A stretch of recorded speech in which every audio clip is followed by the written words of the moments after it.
Some stories begin with love. Some begin with loss. And some begin the moment everything falls apart. This is Scarlett After Dark.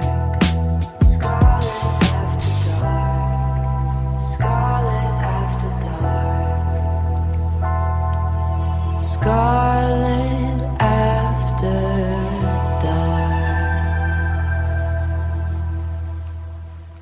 I'm Scarlett Stone. This is The Unraveling, a story about a secret affair, a dissolving marriage, and what it cost to want the wrong man. Let's get into it.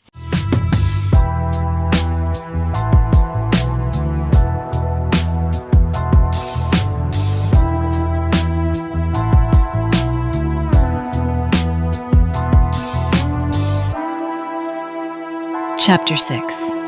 Divorce is dirty business. I came home from San Francisco that winter and did the thing I should have done years earlier and couldn't bring myself to do until a man I'd slept with twice gave me the courage by accident.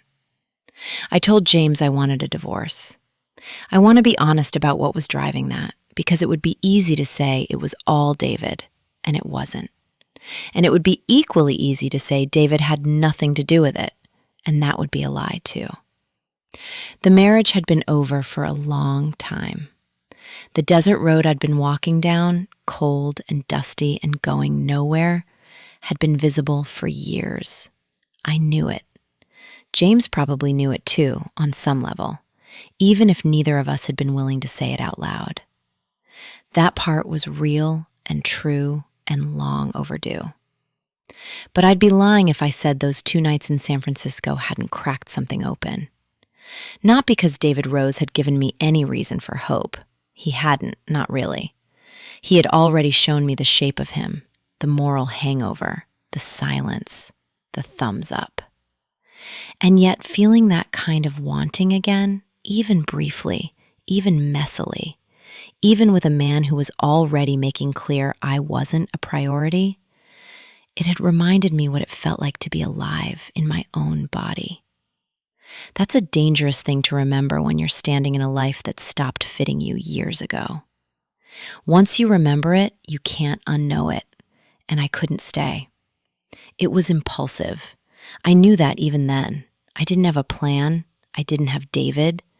I didn't have anything lined up on the other side of this decision, except the terrifying, clarifying relief of finally saying the true thing out loud.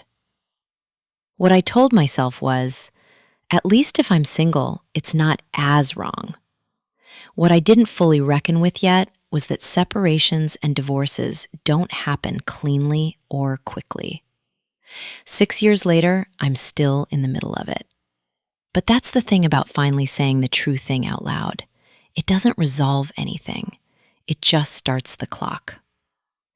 James didn't take it well, which was fair. He went quiet in the way he went quiet when something had knocked the wind out of him.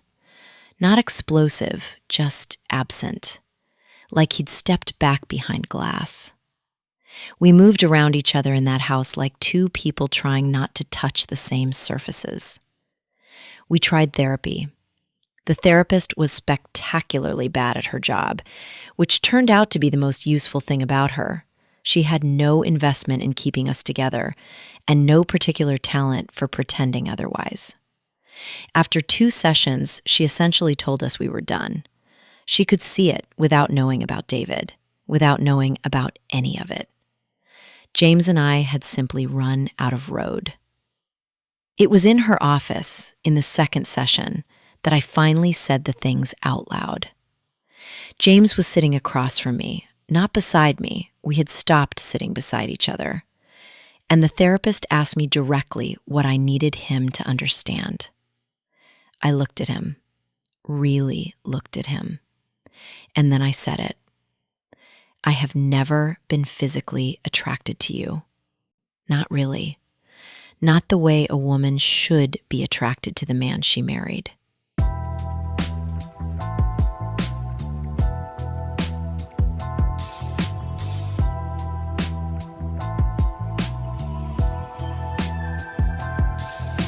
He went very still.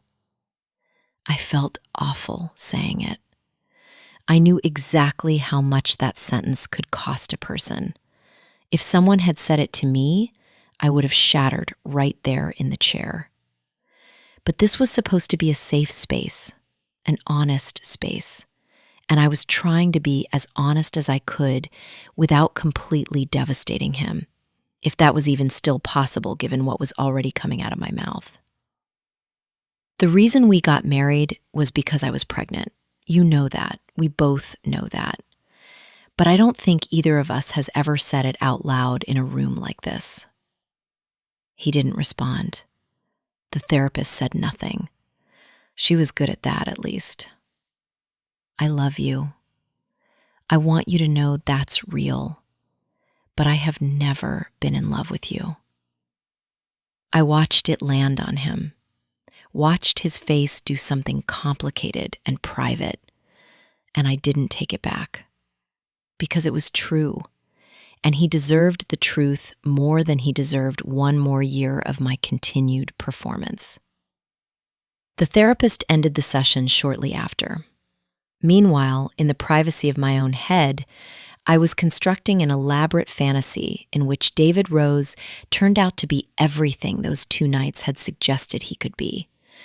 That the moral hangover was a blip, that the silence meant nothing, that he would come around and show up fully, and we would begin some magnificent love affair, and everything I was burning down would turn out to have been worth it.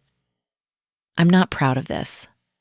I was a grown woman in my 40s, dismantling a family, in part because a short, bald man in the marina had decent dick and the emotional availability of a parking meter. The math was not good.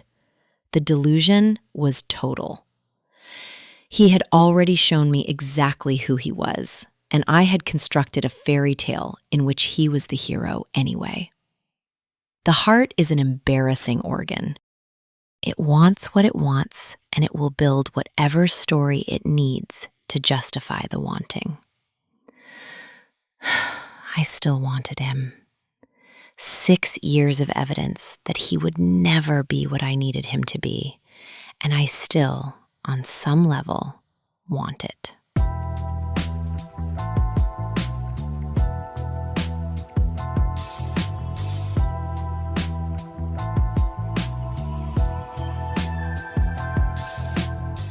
I'm putting that in writing, so I can't pretend otherwise. The drive home was silent, eerily silent. The kind of silence that has a texture to it, that presses against the windows and sits between 2 people like a third passenger. I stared straight ahead. He drove. I could feel the tension radiating off him, and I didn't try to cut through it because there was nothing left to say that wouldn't make it worse. When he pulled into the driveway, he put the car in park and sat for a moment. I stared at the house through the windshield. It wasn't much to look at, nothing like our big, beautiful, modern home in California. That house had been all clean lines and light and the particular confidence of a space that knew what it was. This was the opposite. Small, ordinary, and hideous, if I'm being honest. But it was home, thanks to my sister Angelica, who had bought it so we'd have a place to land when California stopped being an option. I had spent 5 months gutting and renovating it on a shoestring, trying to give it some semblance of style, some trace of my personality. Wood floors throughout, an open kitchen in white and gray slate, 4 small bedrooms upstairs, one of which James had claimed as an office before the boxes were even unpacked. A musky basement where I worked out and did laundry and tried not to think too hard about how far we'd fallen from Pacific Heights. Every time I pulled into this driveway, I felt it. The same complicated knot of gratitude and resentment that I could never fully separate. Grateful for Angelica, grateful to have a roof, and quietly, persistently furious at James for letting it come to this. He had promised me a life. He had promised me California. And when it slipped away, he had stood in the middle of it feeling sorry for himself, while I organized the moving trucks and found the schools and kept the whole thing from completely collapsing. This house, this small, ordinary, renovated on a budget house in a state neither of us had chosen, was the physical evidence of everything he hadn't done. Every time I looked at it, I knew exactly why I was leaving. It wasn't the house I wanted, but I had made it ours anyway, because that's what I did. That's what I had always done. He turned and looked at me. We need to tell the kids. Tonight.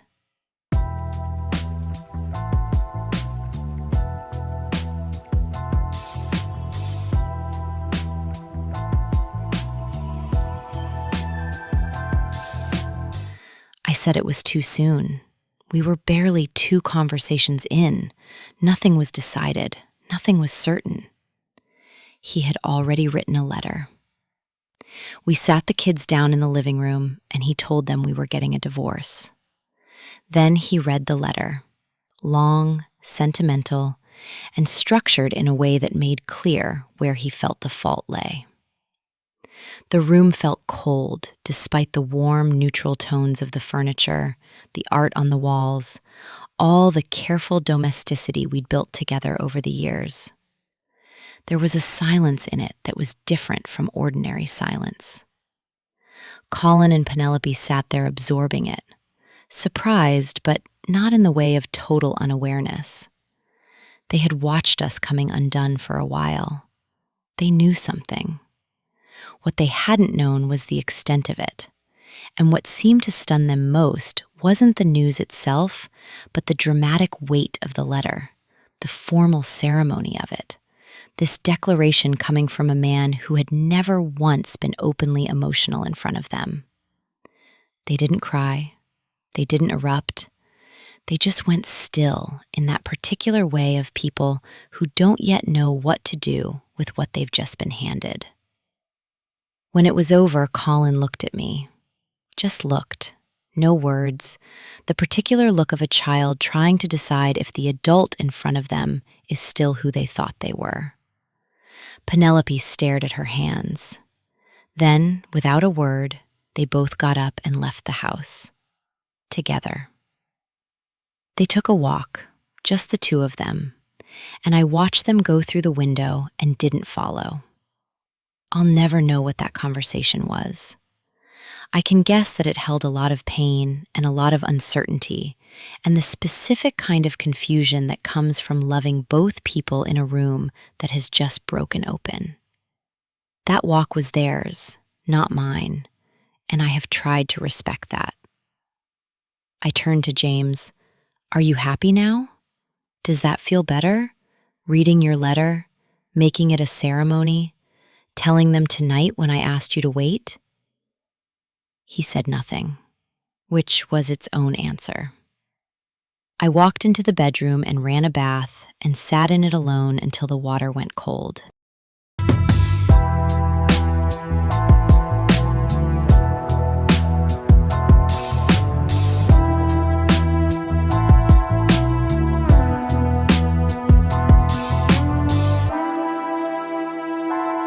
Chapter 7. James runs home to Mom. February. James went to Charleston alone first. The reconciliation with his mother had finally taken hold, and he needed to go to her before he could bring the kids. I was glad for it. I had pleaded with him for years to repair that relationship, and he had resisted with the particular stubbornness of a man who preferred his wounds to stay open. Whatever had finally moved him, I was grateful something had. He came back and then took the kids for a long holiday weekend to meet their grandparents for the first time. I was alone in the house. The walls felt colder without them. They also felt like they were closing in. What had once seemed bright, The warm furnishings, the renovated kitchen, the life I had built inside these ordinary walls on a shoestring and sheer will, now felt muted, dim, like the color had been turned down on everything. I moved through the room slowly, a cup of coffee going cold in my hand, and I let myself sit with the thing I had been too busy to sit with. I did this.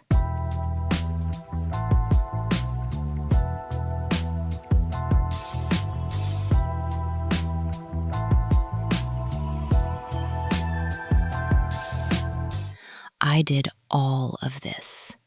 Not James, not David, me. I had lit the match, and I had to own that, completely, without softening it or dressing it up in the language of inevitability. Yes, the marriage had been over for years. Yes, I had been unhappy. Yes, I deserved more than I had settled for. All of that was true, and none of it absolved me of the simple fact that I had blown up my family.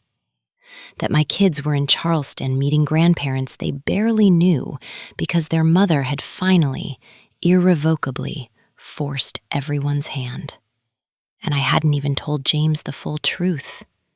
I was a liar, a cheater. And I had sat across from him in that therapist's office and said true things, genuinely true things, while leaving out the truest thing of all. I couldn't do it. I had looked at his face and I couldn't. It would have wrecked him in a way that nothing else could. And whatever else I wasn't able to hand him that on top of everything else. Maybe that was cowardice dressed up as mercy. Probably. I've thought about it enough times to know I'll never fully resolve it. I was glad James had finally gone to his family.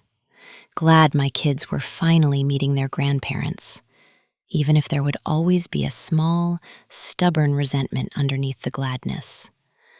How do you go the better part of 2 decades without knowing your grandchildren? How do you let that time just pass? My parents had been absent with us growing up, always off skiing or traveling with friends, gone more than they were there. But they had turned into devoted, present grandparents who showed up for every birthday and every milestone and every ordinary Tuesday that needed witnessing. James's parents had been the opposite. Present with him, attentive, adoring, the whole world revolving around their one precious son, and then somehow almost entirely absent from the lives of his children. I had never fully understood it. I still don't. But who was I to judge anything right now? I was the woman who had cheated on her husband and couldn't find the courage to tell him. I was the woman sitting alone in a house her sister had bought for her, in a state nobody had chosen, in a life that looked nothing like the one she'd planned. I had no standing to judge anyone. I was hopeful anyway. That was the thing about me that even this couldn't touch. The stubborn, irrational, completely unfounded hope that things would turn out well, that the kids would be okay, that James would find his footing, that I would find mine, that whatever was on the other side of all this wreckage was worth walking toward. I held on to that. It was the only thing I had that wasn't complicated.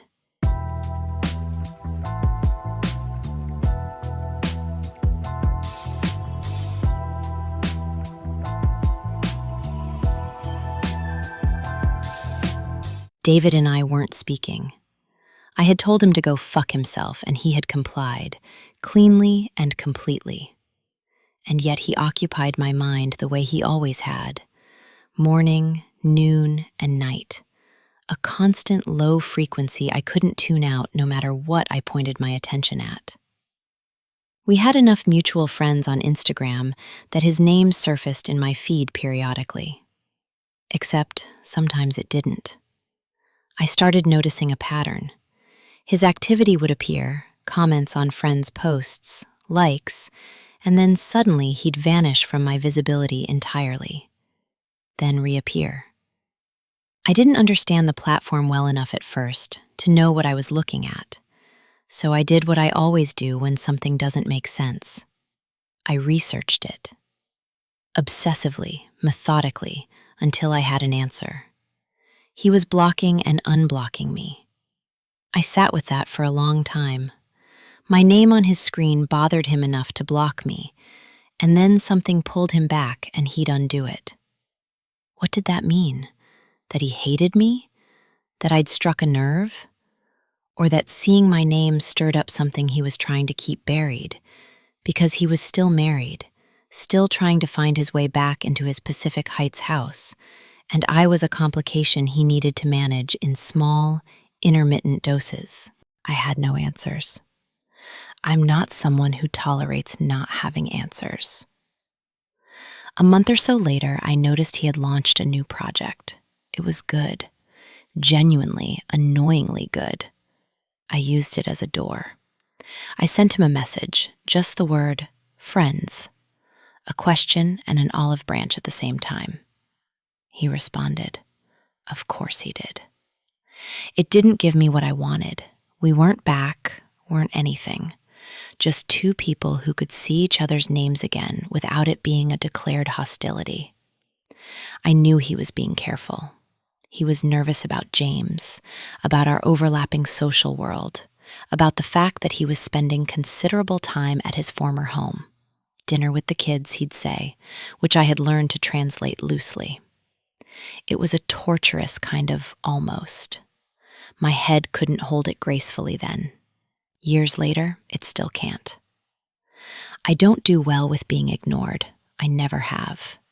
Being made to feel discarded, invisible, not quite worth the full attention of someone I've decided matters, hits something old and deep in me. Something that has nothing to do with David Rose and everything to do with a pattern I've been running since childhood.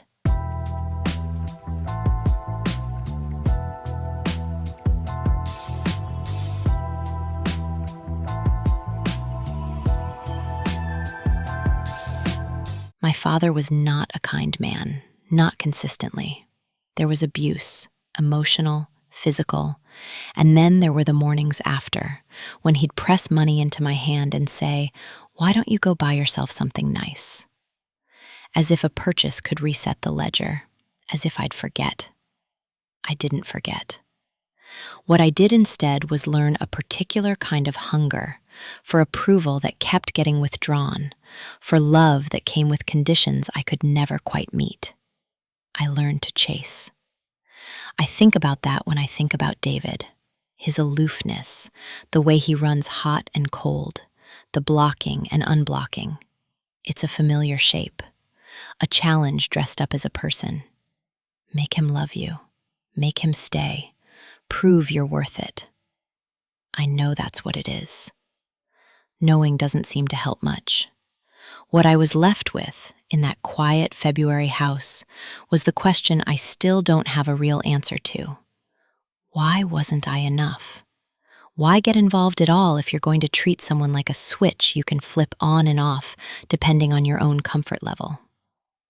I would turn that question over for years. I still do. The honest answer is probably the simplest one. I was an easy target who asked too little and offered too much. But simple answers have never satisfied me, which is its own kind of problem. And somewhere in that quiet house, with my kids in Charleston and my almost ex-husband trying to put himself back together, and a man I couldn't stop thinking about blocking and unblocking me from across the country, I called my sister Courtney in Wyoming. Just to hear a voice that didn't need anything from me. Just to remember that somewhere out there, somebody was simply, uncomplicated glad I existed. It helped. It always did. New chapters of The Unraveling drop every Monday. We all have secrets. Some we never say out loud. If you have a story that lives in the dark, obsession, betrayal, heartbreak, desire, reinvention, I want to hear roomservice68@gmail.com or find me on YouTube at Scarlett After Dark Official. Your secrets are safe with me. Let's tell your story. This is Scarlett After Dark. Scarlett After Dark. Scarlett